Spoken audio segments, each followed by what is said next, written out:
মনে হবে যে ওটিটির একই কন্টেন্টের পরপর ৩টে সিজন দেখছেন। সেই দুর্নীতির অভিযোগ, সেই গণ অভ্যুত্থান, সেই ছাত্রযুবর উত্তাল আন্দোলন, নির্বিচারে সেই গুলি, সেই মৃত্যু, সেই কমন টার্গেট সংসদ ভবন, রাষ্ট্রপতি ভবন কিংবা প্রধানমন্ত্রী আবাস।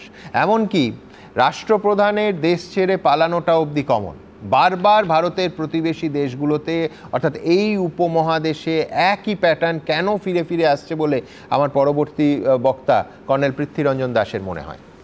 টিভিতে যখন আমরা এইসব ডিস্টারবেন্সগুলি দেখছি, ঢাকাতে বলুন, কলম্বোতে বলুন বা কাঠমান্ডুতে বলুন, একটা জিনিস আমরা কিন্তু কমন দেখছি, রাস্তাঘাট চকচকে, ইনফ্রাস্ট্রাকচার ভালো, লোক বিক্ষুব্ধ, জীবিকা নেই, হাতে পয়সা নেই, চাকরি নেই, সবাই রাস্তায় নেমে পড়েছে এবং সরকারের প্রতি পুরো অনাস্থা।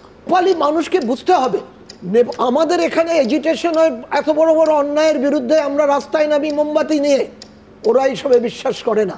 সহজ সরল, সাহসী, দুর্ধর্ষ, এবং এদের ব্যাটেল ক্রাই হচ্ছে আও নেপালি। আর্মিতে যখন এরা শত্রুভূমি অ্যাটাক করে, আও গোর্খালি। তো সেই নেপালি যখন দেখলো যে তাদের গ্রিভান্সটা জানাবার মতো অবকাশ নেই, আস্তে আস্তে সেগুলি বন্ধ করে দিচ্ছে, তারা রাস্তায় নামলো। এখন নেপালের যা অবস্থা, একমাত্র যেটা নেপালের ইতিহাসে কখনো হয়নি, সামরিক শাসনের দিকে যাচ্ছে। তবে আমার বিশ্বাস নেপালের সেনাবাহিনী ভারতীয় সেনাবাহিনীর দ্বারা ট্রেন, ভারতীয় সেনার সংস্কৃতি ওদের মধ্যে রয়েছে। তারা যদি দায়িত্বে আসেও গণতান্ত্রিক অবস্থায় নেপালের শাসন ব্যবস্থাকে ফিরিয়ে আনবে, নেপালের জনসাধারণ যেভাবে চাইবে।